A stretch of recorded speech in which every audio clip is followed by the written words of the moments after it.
ఓం గంగణపతే నమ ఐం సరస్వత్యే నమ శివాయ గురువే నమ జయ గురు దత్తాత్రేయ నమ ఆపదారభహత్తారం దాతారం సర్వసంపదాం లోకాభిరామం శ్రీరామం భూయో భూయో నమామ్యం యా దేవీ సర్వభూతేషు మాతృరూపేణ సంస్థితాః నమస్తస్తై నమస్తస్తై నమస్తస్తై నమో నమః యా దేవీ సర్వభూతేషు శక్తిరూపేణ సంస్థితాః నమస్తస్తై నమస్తస్తై నమస్తస్తై నమో నమః నమో వ్రాతపతే గణపతే ప్రమతపతే నమస్తే స్లంబోదరాయ ఏకదంతాయ విఘ్నవినాశినే శివసుతాయ శ్రీవర్ధమూర్తయే నమో నమః జయ గురు దత్తాత్రేయాయ నమః శ్రీమాత్రే నమో నమః యూట్యూబ్ ప్రేక్షకులందరికీ కూడా నమస్కారం అండి.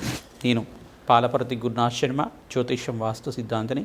మీకు ఈ రోజున టాపిక్ ఏంటిదంటే ప్రధానంగా అంశమంతా కూడా ఈ యొక్క గోచారరీత్యా గ్రహాల యొక్క స్థితిగతి అంతా కూడా, గ్రహాల యొక్క గ్రహ సంచారం మేరకంతా కూడా, గ్రహాల యొక్క వీక్షణ ఏ రకంగా ఉంటుంది, గ్రహాల యొక్క దృష్టి అంతా కూడా వివిధ రాశుల వాళ్ళకి ప్రధానమైన గ్రహాలంతా కూడా 3 గ్రహాలకంతా కూడా వీక్షణ అనేది ప్రధానమైన వీక్షణ అనేది ఉంటుందన్నమాట.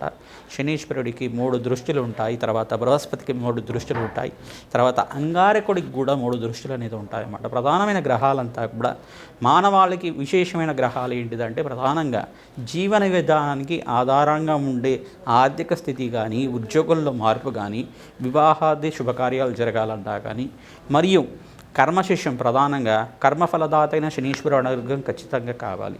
మరియు ఇక్కడ బృహస్పతి అనుగ్రహం అంతా కూడా ఖచ్చితంగా కావాల్సి ఉంటుంది. బృహస్పతి అనుగ్రహం ఉంటే కనుక వంశాభివృద్ధి అవుతుంది, ఆర్థిక స్థితి మెరుగుపడుతుంది, అష్టైశ్వర్య యోగం కలుగుతుంది. ఈ యొక్క లగ్నంలో కనుక, రాశిలో కనుక ప్రధానంగా చూసుకుంటే బృహస్పతి కనుక ఉంటే కనుక 1,00,000 దోషాలు పోతాయంటారు, 1,00,000 దోషాలంతా కూడా పోతాయంటారు. ప్రధానంగా చూసుకుంటే కనుక ఇక్కడ శనీశ్వరుడి యొక్క గోచారరీత్యా సంచారం ఏ రకంగా ఉంది అంటే మీనరాశిలో అంతా కూడా ప్రధానంగా సంచారం చేస్తున్న శనీశ్వరుడు అంతా కూడా ఈ యొక్క సప్తమ దృష్టితోటి కన్యారాశిని చూడడం, మరియు ఇక్కడ త్రిపాద దృష్టితోటి ఈ యొక్క 3వ పాదాన్ని చూడడం. అంటే ఈ యొక్క మీనరాశి నుంచి 3వ పాదాన్ని అంటే ప్రధానంగా త్రిపాద దృష్టితో చూడడం అంటే మీనం శని లగ్నవశాత్తు శని స్థానం నుంచి 3వ స్థానం అని చెప్పేసి అంటే కేంద్రంగా చూసుకుంటే కనుక శని లగ్నవశాత్తు మీనము, మేషము, వృషభాన్ని తన మిత్రస్థానమైన వృషభాన్ని చూడడం. అక్కడ మాలవ్య యోగంలో అంతా కూడా శుక్రుడు సంచారం చేయడం, పంచమహాపురుష యోగంలో అంతా కూడా మాలవ్య యోగంలో అంతా కూడా ప్రధానంగా శుక్రుడు సంచారం చేయడం అనేది విశేషమైన ఫలితంగా ఉంటుంది. ఇక్కడ స్వరాశిలో అంతా కూడా శుక్రుడు సంచారం చేస్తూ సప్తమ స్థానాన్ని అంతా కూడా చూస్తుంటారు. ప్రధానంగా ఇక్కడ సప్తమ స్థానాన్ని చూడడం వల్ల విశేషమైన పుణ్యయోగాన్ని ఇస్తూ ఉంటాడనమాట. ప్రధానంగా ఇక్కడ బృహస్పతి కూడా చూసుకుంటే కనుక మరియు ఇక్కడ త్రిపాద దృష్టితోటి వృషభ రాశిని చూడడం, మరియు సప్తమ దృష్టితో అంతా శనీశ్వరుడు అంతా ఇక్కడ కన్యారాశిని చూడడం, మరియు ఇక్కడ దశమ దృష్టితోటి ఈ యొక్క ధనస్సు రాశిని చూడడం అంతా కూడా వీక్షణ జరుగుతూ ఉంటుంది. ప్రధానంగా ఈ యొక్క వీక్షణ వల్ల, ఈ యొక్క స్థానాలనంతా వీక్షణ చేయడం వల్ల మిశ్రమైన ఫలితాలు, శుభ అశుభ ఫలితాలంతా కూడా జరగడం కానీ జరుగుతూ ఉంటుంది. కొంతమందికి జాతకరీత్యా ఈ గ్రహాలు యోగకరంగా ఉంటే అఖండమైన రాజయోగనిచ్చే గ్రహంగా మారుతూ ఉంటాయి. కొంతమందికి అంతా కూడా ప్రధానంగా కొన్ని జాతక లగ్న చక్రవశాత్ అంతా కూడా ఈ యొక్క గ్రహాలు, ప్రధానమైన గ్రహాలు శనీశ్వరుడు, శుక్రుడు, బృహస్పతి అంతా కూడా యోగకరంగా ఉండాల్సి ఉంటుంది ఖచ్చితంగా. లగ్నవశాత్తు ఈ గ్రహాలంతా కూడా పాపకారిగా ఉంటే పాపస్థానాల్లో యోగకరంగా ఉంటారన్నమాట. దుస్థానాల్లో 3, 6, 8, 12లో యోగకరంగా ఉండాలి. దుస్థానాల్లో ఉంటే కనుక ఈ యొక్క మరి పాపిస్థానాలు యోగిస్తారని చెప్పేసి అంటారు. కానీ ఇక్కడ చూసుకుంటే కనుక ప్రధానంగా లగ్నానికి మిత్రగ్రహాలే ఉండి కనుక లగ్నానికి యోగకరంగా ఉంటే కేంద్ర కోణ స్థానాల్లో యోగకరంగా ఉంటాయి. తర్వాత లగ్నానికి మిత్రస్థానంలో అయితే కనుక వీళ్ళు యోగిస్తారు, రాశికి మిత్రస్థానాల్లో, ఆ గ్రహాలకి మిత్రస్థానంలో అయితే కనుక యోగిస్తారని చెప్పేసి మనకు జ్యోతిష్య పరిభాషలో అంతా కూడా చెప్పడం జరుగుతుంది. జ్యోతిష్య శాస్త్ర ప్రామాణికంగా అంతా కూడా ఈ యొక్క గ్రహాల యొక్క వీక్షణ ఏ రకంగా ఉంటుంది. ఈ యొక్క బృహస్పతి యొక్క దృష్టి అంతా, సప్తమ స్థాన దృష్టి అంతా కూడా ధనుసు మీద పడతా ఉంది విశేషంగా చూసుకుంటే కనుక. మరియు పంచమ స్థాన దృష్టి అంతా కూడా తులారాశి మీద పడడం అంతా కూడా జరుగుతూ ఉంటుంది. ప్రధానంగా చూసుకుంటే ఈ యొక్క ప్రధానమైన దృష్టి అంతా కూడా కలయిక ఏ రకంగా ఉంది, ఈ యొక్క వీక్షణ అంతా కూడా ఏ రకంగా ఉంది, గ్రహాల యొక్క స్థితిగతి మేరకంతా కూడా గోచారరీత్యవశాత్తు ఈ యొక్క ప్రకృతి వైపరీత్యాలు ప్రధానంగా చూసుకుంటే కనుక ప్రకృతిలో దుస్సంఘటనలు జరగడం కానీ, అనుకోని ప్రమాదాలు జరగడం కానీ, దేశానికంతా కూడా కొంచెం ప్రమాదాల్లాగా ఉండే విధంగా ఈ యొక్క దుస్సంఘటనలు ఇట్లాంటివంతా కూడా జరగడం అంతా కూడా, ప్రకృతిలో అంతా కూడా ఇట్లాంటి వైపరీత్యాలు జరగడం అంతా కూడా ప్రధానంగా కుజుడు కేతు కలియిక. ప్రధానంగా యుద్ధాలు జరగాలన్నా కుజుడే కేంద్రంగా చెప్తూ ఉంటారు. ప్రధానంగా ఏ దేశంతో అయినా వైరం అనేది ప్రభావం ఉండాలన్నా, ప్రధానంగా యుద్ధ సంఘటనలు జరగాలన్నా, యుద్ధంలో గెలవాలన్నా అంగారకుడు శక్తివంతంగా ఉండాలి. ప్రధానంగా పోయిన 45 రోజుల క్రితం అంతా కూడా ప్రధానంగా అంగారకుడు నీచ స్థానాల్లో ఉండేసి ఇక్కడ కర్కట రాశిలో ఉండడం, దాని తర్వాత అంగారకుడు బయటపడి ఆ నీచ స్థానం నుంచి విమోచనమైన తర్వాత ప్రధానంగా ఇక్కడ తన మిత్రస్థానమైన సింహరాశిలో సంచారం చేయడం, కేతుతో పాటు కలిసి ఉండడం, ఒక పాపగ్రహం యొక్క కలత్రం కలగడం అంతా కూడా ఇక్కడ వీక్షణ అంతా కూడా సప్తమ స్థాన వీక్షణ అంటే అంగారకుడు సప్తమ స్థాన వీక్షణ ఇక్కడ చూస్తుంటాడు. ప్రధాన కుంభరాశిని చూస్తుంటాడు. అక్కడ రాహు సంచారం జరుగుతుంది. సమసప్తకాల్లో రాహుకేతు ఇప్పుడు కూడా సమసప్తకాల్లో ఉంటూ ఉంటారు ఎప్పుడైనా కానీ. వీళ్ళంతా కూడా అపసవ్య దిశలో సంచారం చేయడం అంతా కూడా జరుగుతుంది. గోచార రీత్యా అంతా కూడా వాళ్ళ యొక్క ఛాయాగ్రహాలు కాబట్టి సొంత ఇల్లు అనేది ఉంటుంది వాళ్ళకి అంతా కూడా. తద్వారా ఈ యొక్క గ్రహాల యొక్క కేంద్రంగా మన జీవన విధానం ఉంటుంది. దేశ గోచారం అంతా కూడా ఈ రకంగా ఉంటుంది. కావున ప్రధానంగా ఈ దుస్సంఘటనలు జరగడానికి, వాహన ప్రమాదాలు కానీ విమాన ప్రమాదాలు కానీ జరగడానికి ప్రధానమైన గ్రహాలు ఇవి కారణమవుతాయి. శనీశ్వరుడు, అంగారకుడు, ప్రధానంగా రాహు కానీ కేతు కానీ కొన్ని స్థానాల్లో ఉంటాయి కనుక ప్రమాదాలు జరగడానికి అవకాశాలు ఉంటాయని చెప్పేసి సూచనప్రాయంగా చెప్పడం జరుగుతుంది. ప్రధానంగా చూసుకుంటే కనుక ఈ గ్రహాల యొక్క స్థితిగతి అంతా కూడా మెరుగుపడితే కనుక అఖండ పుణ్యయోగం సిద్ధించడానికి, అష్టైశ్వర్య యోగం సిద్ధించడానికి, మానవాళికంతా కూడా అఖండ ఐశ్వర్య ప్రాప్తి కలగడానికి, మనశ్శాంతమైన జీవితం జీవించడానికి, ధనధాన్యాది సమృద్ధి కలగడానికి, అఖండమైన మహాలక్ష్మి యోగం, లక్ష్మీ కుబేర యోగం సిద్ధించడానికి ఎటువంటి పరిహారాలు ఆచరించాలి, మేషాది ద్వాదశ రాశుల వాళ్ళు ఎటువంటి పూజలు చేయాలి, ఎటువంటి పరిహారాలు ఆచరించాలి. ప్రధానంగా చూసుకుంటే కనుక ఆషాఢ మాసంలో వచ్చే వారాహి నవరాత్రుల్లో అంతా కూడా విశేషమైన పని ఫలితం వస్తుంది. జూలై నెల మాస ఫలితాల్లో అంత భాగంగా ఈ యొక్క గోచారీత్య గ్రహాల యొక్క దృష్టి కేంద్రంగా చెప్పుకుంటూ, గ్రహాల యొక్క గోచారీత్య స్థితిగతి, గోచారీత్య దృష్టి అంతా కూడా కేంద్రంగా చెప్పుకుంటూ విశేషంగా అంతా కూడా ఎటువంటి శీఘ్ర పరిహారం అంతా కూడా సులభమైన పరిహారం చేసుకుంటే కనుక వ్యాపారంలో మార్పులు జరుగుతూ ఉంటాయి. వ్యాపారంలో అష్టైశ్వర్య యోగం కలుగుతుంది. వ్యాపారంలో స్థిరత్వం కలుగుతుంది. వ్యాపారంలో కానీ ఉద్యోగంలో కానీ ప్రమోషన్స్ రావడానికి ఎటువంటి పరిహారాలు ఆచరించాలి. ప్రధానంగా మీ జాతకరీత్యా ఈ గ్రహాలు ఏ స్థానంలో ఉన్నాయి, లగ్న చక్రవశాత్ కానీ లగ్నం తెలియకపోతే రాశినే లగ్నంగా చేసుకొని చూసుకోవాల్సి ఉంటుందన్నమాట. ప్రధానంగా మీ జాతకాన్ని జ్యోతిష్య పండితులతో విశ్లేషణ చేయించుకోవడం వల్ల ఆ గ్రహాలకి అంతా కూడా జప హోమ శాంతి కార్యక్రమాలు, దానాది కార్యక్రమాలు చేసుకోవడం వల్ల నవగ్రహాల యొక్క చేతుల్లో అంతా కూడా మానవాళి యొక్క జీవన విధానం ఉంటుంది. నవగ్రహాల యొక్క స్థితిగతి మేరకే మానవాళి జీవన విధానం ఉంటుంది. కావున కేంద్ర కోణ స్థానంలో వీళ్ళు యోగకరంగా ఉండాలి. ప్రధానంగా పంచమహాపురుష యోగాల్లో కనుక ఏదైనా 2 పురుషయోగాలు సిద్ధిస్తే కనుక అఖండమైన రాజయోగం సిద్ధించడానికి ఆస్కారం ఉంటుంది. శనీశ్వరుడు అంతా కూడా రాజయోగ కారకుడు. ప్రధానంగా కర్మఫలదాత అయిన శనీశ్వరుడు అంతా కూడా మీరు చేసుకొని పుణ్య పాప ఫలితాలు ఖచ్చితంగా అనుభవించే విధంగా చేస్తాడు. పుణ్య ఫలితానికి పుణ్యయోగాన్ని ఇచ్చే విధంగా, కర్మ ఫలితాన్నంతా కూడా కర్మ ఫలితాన్ని అనుభవించే విధంగా చేయడం కానీ, పాప ఫలితానికి పాప ఫలితం అనుభవించే విధంగా చేయడం కానీ, దానికి లెక్క కలిగే విధంగా ఖచ్చితంగా లెక్క తీరాలి. ఆ లెక్క కలిగి తీరే విధంగా దానికి సపరేట్గా అంటే ప్రతిదానికి కూడా పుణ్య ఫలితానికి పుణ్యయోగం ఇచ్చే విధంగా, పాప ఫలితానికి పాప ఫలితం ఇచ్చే విధంగా దీనికి అంతా కూడా కంపారిజన్ చేసుకోరనమాట. ఏ ఫలితానికి ఆ ఫలితం ఇచ్చే విధంగా ఉంటుంది.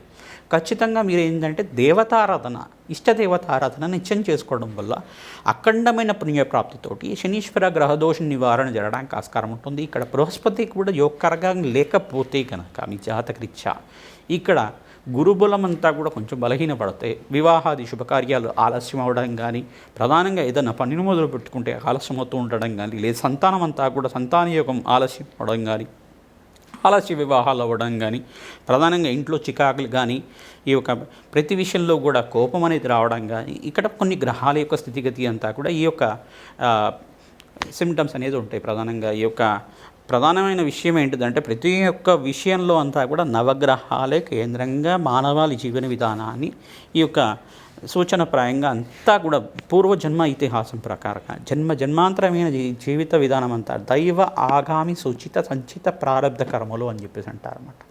దైవ ఆగామి సూచిత సంచిత ప్రారంభ కర్మలు ఉంటారు.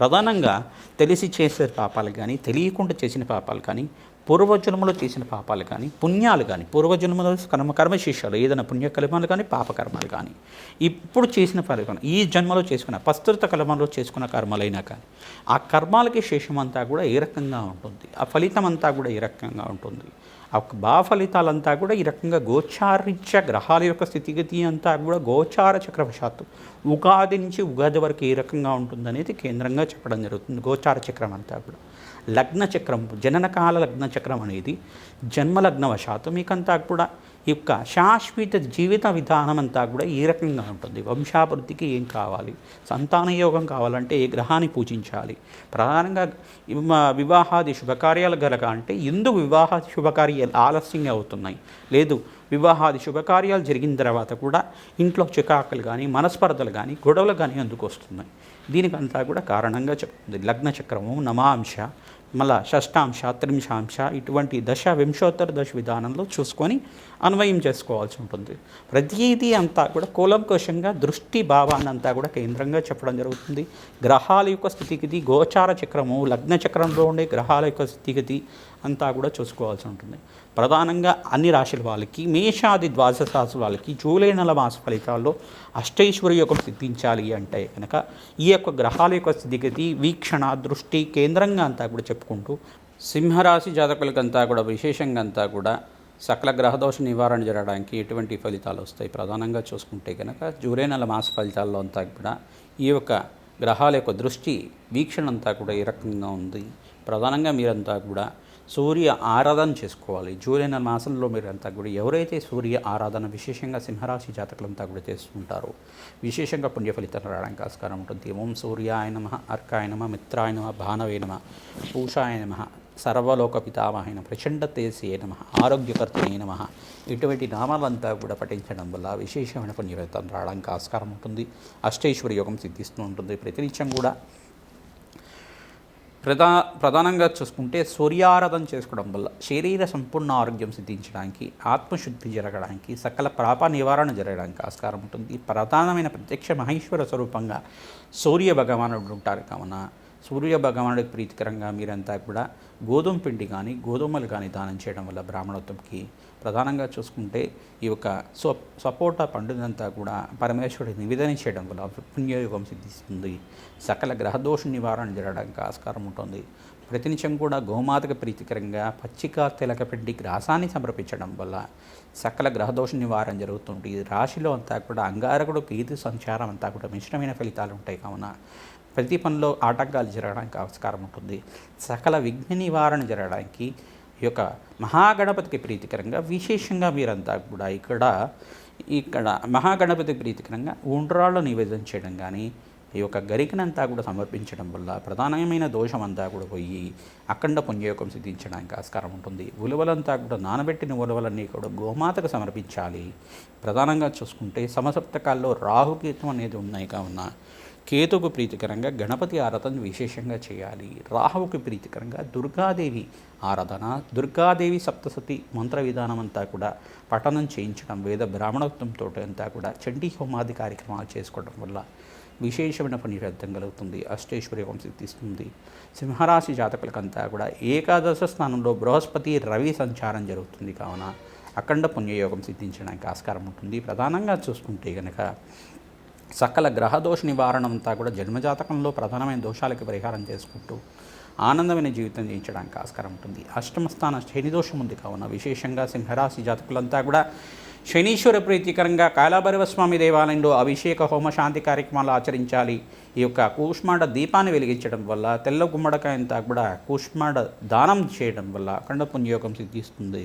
ప్రతినిత్యం కూడా అష్టమి తిథి రోజు కానీ, నవమి తిథి రోజు కానీ, అమావాస్య వేళల్లో కానీ, పౌర్ణమి వేళల్లో కానీ, ఆదివారం కానీ, గురువారం కానీ, శనివారం కానీ ఈ రోజుల్లో అంతా కూడా వెలిగించడం వల్ల, ఈ యొక్క కూష్మాండ దీపాన్ని దీపారాధన చేయడం వల్ల అఖండ పుణ్యయోగంతో రాజయోగం సిద్ధించడానికి, ధనధాన్యాది సమృద్ధి కలగడానికి, అష్టైశ్వర్య యోగం సిద్ధించడానికి అవకాశం ఉంటుంది. ప్రతినిత్యం కూడా శ్రీరామ జయ రామ జయ జయ రామ రామ అనే నామాన్ని జపం చేసుకోవడం, ఓం వారాహి దేవి నమః అనే నామాన్ని ప్రతినిత్యం కూడా నామస్మరణ చేసుకోవడం వల్ల సకల గ్రహదోష నివారణ జరగడానికి ఆస్కారం ఉంటుంది. ప్రతినిత్యం కూడా ఈ ఆషాఢ మాసంలో వచ్చే వారాహి నవరాత్రులంతా కూడా పాటించండి. ప్రతినిత్యం కూడా అమ్మవారికి తోచిన విధానంగా, మీకు తెలిసిన విధానంగా అష్టోత్తర నామాలతోటి, పుష్పాలతోటి పూజ చేసుకున్న తర్వాత బెల్లం కానీ పండ్లని కానీ నివేదన చేయడం వల్ల ఆ ప్రసాదం అంతా కూడా అందరూ స్వీకరించండి. అష్టైశ్వర్య యోగం సిద్ధిస్తుంది. ప్రతినిత్యం కూడా గోమాత సేవని ఆచరించాలి.